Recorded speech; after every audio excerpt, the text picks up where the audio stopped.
بسم اللہ الرحمن الرحیم۔ السلام علیکم۔ 5 بجے چھٹی کے بعد دوستوں کا ارادہ اچانک بدل گیا اور گاڑی کا رخ مشرق کی بجائے مغرب کی سمت ترخم بارڈر اور درہ خیبر کی طرف گیا۔ میں تو اس راستے پر پہلی دفعہ جا رہا ہوں، لیکن میرے ساتھ جو دوست ہیں تو وہ اس راستے سے زیادہ خیبر کے شنواری تکہ میں زیادہ انٹرسٹڈ تھے، اس لیے وہ کام تو ہم واپسی میں کریں گے، لیکن پہلے آپ کو یہاں کے مشہور تاریخی مقامات درہ خیبر اور ترخم کی سیر کرائیں گے اور اس کی مختصر تاریخ سے بھی آگاہ کریں گے۔ ہم کارخانوں پاٹک کراس کر کے خیبر میں داخل ہو گئے۔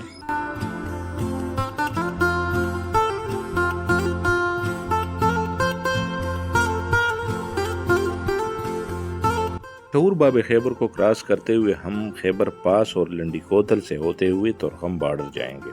تقریباً گھنٹے کا راستہ ہے اور انشاءاللہ شام کو واپسی بھی ہوگی۔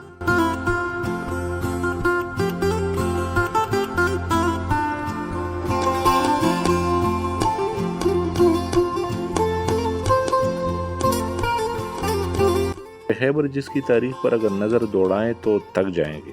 مصنفین نے اس پر درجنوں کتابیں لکھی ہیں۔ مشہور مصنف پیڈی ڈوکھرٹی اپنے مشہور کتاب Khyber pass the history of empire and invasion میں لکھتا ہے، ایک غیر معمولی تنگ راستہ جس نے زمین پر کسی بھی دوسری جگہ سے زیادہ تہذیبوں کو تشکیل دیا۔ This is not a road to a country but a road to the civilizations۔ درہ خیبر جو کہ عظیم فاتحین 500 قبل مسیح سارس اعظم اور 325 قبل مسیح سکندر اعظم سے لے کر تیمور بابر تک کی گزرگاہ تھی۔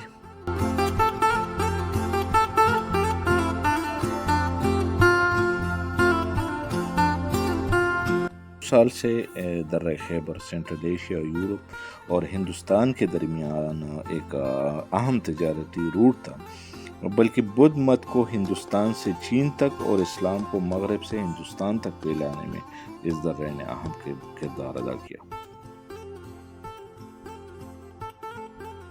ہم اس وقت مشہور شگے فورٹ سے گزر رہے ہیں جس کو 1927 میں انگریزوں نے تعمیر کیا۔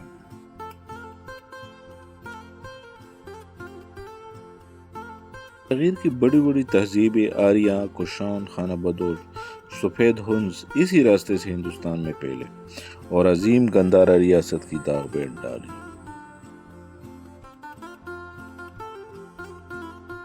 بات صرف فاتحین اور جنگجو پر ختم نہیں ہوتی، بلکہ عظیم سائنسدان، شاعر اور ادیبوں کا بھی یہاں سے گزر ہوا۔ پشتونوں کے عظیم شاعر حمزہ بابا شنواری کا تعلق بھی یہاں سے تھا اور اس کا مقبرہ بھی یہاں پر لنڈی کوتل میں ہے۔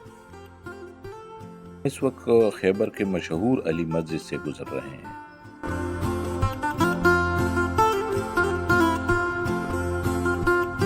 مشہور مصنف لاول تومس اپنی کتاب بیونڈ دی خیبر پاس میں کہتا ہے، three forbidden land for us of the west. First is holy place of Mecca and Medina. Second is the Tibet, the roof of the world. And the third is the land of another mighty range, Hindu Kush, the door of Khyber Pass. جس کو ہندوستان کا دروازہ بھی کہتے ہیں، ایک ایسا دروازہ جس نے بہت سے فاتحین کو واپس جانے سے انکار کیا۔ ایڈونچر کے متلاشیوں میں بہت کم کو بچا لیا گیا۔ مشہور چینی سیاح ہیون سانگ یا شوانگزانگ سے لے کر مارکو پولو تک جس نے دنیا کی عظیم سیولائزیشن کے رازوں سے پردہ اٹھایا، اسی راستے سے اس کا گزر ہوا۔ چنگیز خان جلال الدین خوارزم شاہ کی تعاقب میں اسی درے سے ہوتے ہوئے دریائے سندھ تک پہنچے۔ خیبر ایک ایسا درہ جس سے کچھ فاتحین تو کامیاب و کامران واپس لوٹے، لیکن اس کو فاتحین کی قتل گاہ بھی کہا جاتا ہے۔ یہ عراق میں دی گریٹ گیم یہاں سے شروع ہو جاتی ہے۔ برطانیہ نے 18ویں صدی کے اوائل میں سارے ہندوستان پر تو قدم جما لیے، لیکن درہ خیبر اس کی قتل کی آماج گاہ بن رہی تھی۔ روس کی رقابت میں افغانستان پر قدم جما نہ سکے، بلکہ اس کی ڈر سے برطانیہ نے اس درے پر تاریخ کا سب سے مشکل پروجیکٹ شروع کر کے ایک بڑا انویسٹمنٹ کیا اور لنڈی کوتل تک ریلوے ٹریک بچھا لیا۔ یہ یقیناً ایک مشکل ترین پروجیکٹ تھا جس کو 1925 میں مکمل کیا گیا۔ اگرچہ سکندر اعظم کی فوج ایران فارس کو فتح کرتے ہوئے اسی طرح خیبر کے راستے ہندوستان میں داخل ہوا، لیکن خود سکندر یہ ہمت نہ کر سکا اور وہ اپنے ایک دستے کے ساتھ باجوڑ کے راستے داخل ہو گیا۔ سکندر اعظم نے شادی بھی ایک پشتون قبیلے میں کر لی۔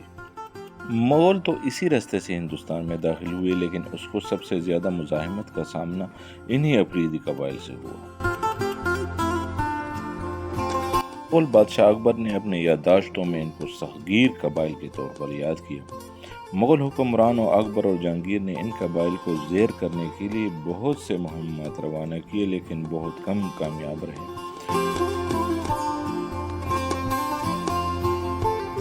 یہاں کے قبائل نے دریا خان افریدی کی قیادت میں مغل فوج کے خلاف 1670 میں ایک طویل جنگ لڑی۔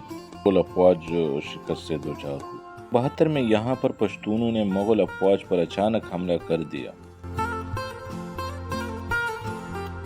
انہوں نے اپنے مشہور جنرل رائے تلسی داس کو ایک عظیم فوج کے ساتھ یہاں کے قبائل کو زیر کرنے کے لیے بھیجا، لیکن بہت ہی عبرتناک شکست کا سامنا ہوا۔ واقعے کی تفصیل کچھ یوں ہے کہ مغل 1670 میں یہ علاقہ افغانستان میں کابل اور کنڑ تک مغل کے کنٹرول میں تھا۔ کنڑ صوبہ یہاں سے متصل ہے۔ اس وقت کنڑ کا گورنر امیر خان تھا۔ ان قبائل نے مغلوں کے خلاف بغاوت اس طرح شروع کی کہ افغانستان کے علاقے کنڑ میں مغل کے ایک سپاہی نے صفی قبیلے کے ایک خاتون سے چھیڑ چھاڑ کی اور اس خاتون کو ہراساں کرنے کی کوشش کی۔ صفی قبیلے کے ان سپاہیوں نے مغل فوج کے ان سپاہیوں کو قتل کر دیا۔ اس پر گورنر امیر خان اور مغل بادشاہ اورنگزیب بہت غصہ ہوا۔ اس طرح صفی قبیلے کے مائدین کو قاتلوں کے حوالے کرنے کا حکم دے دیا، لیکن پشتونوں نے انکار کر دیا اور اس طرح مغلوں نے اعلان جنگ کر دیا۔ وہ دور تھا جب خوشحال خان خٹک بھی مغلوں سے بیزار تھے۔ ہم آلریڈی اس کی تاریخی ویڈیو میں یہ ذکر کر چکے ہیں۔ اس طرح خوشحال خان خٹک نے بھی پشتون کی یونیفیکیشن کے لیے آواز اٹھایا۔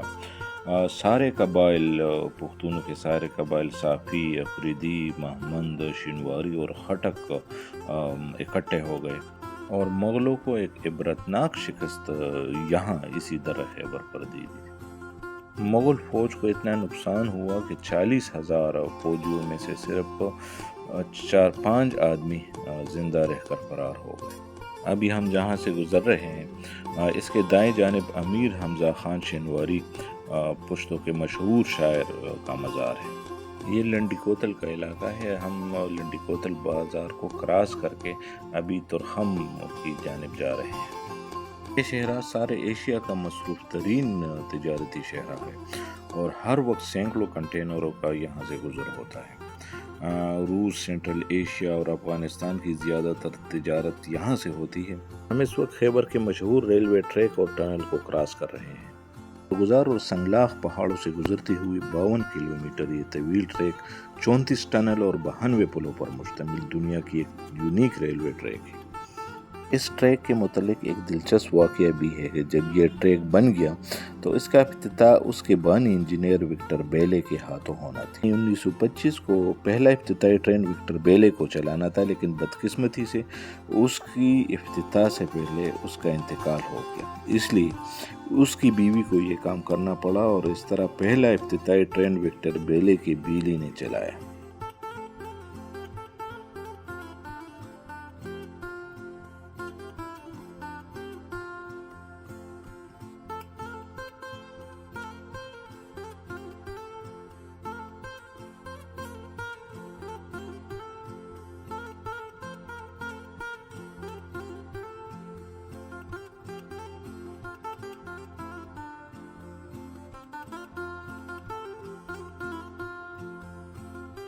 جگہ افغانستان پر کنٹرول کے بعد اتحادی افواج کو 90% سپلائی اسی راستے سے ہوئی، لیکن وہ بھی گھٹنے ٹیکنے پر مجبور ہوا۔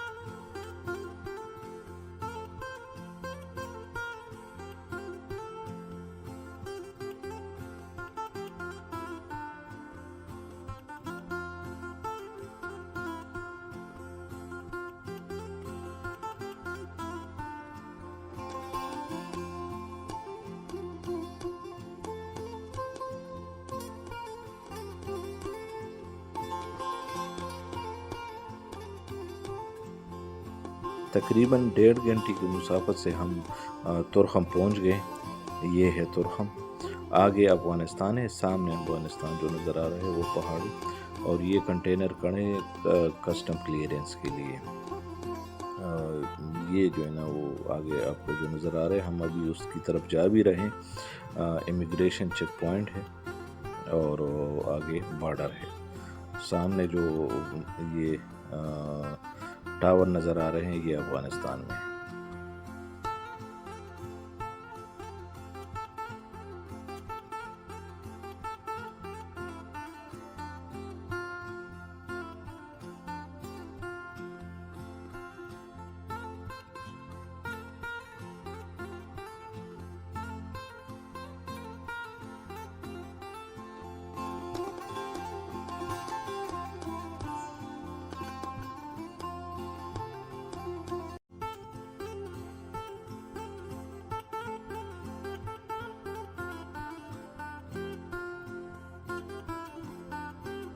یہ ہے ترخم امیگریشن چیک پوائنٹ اور اس کے آگے افغانستان ہے.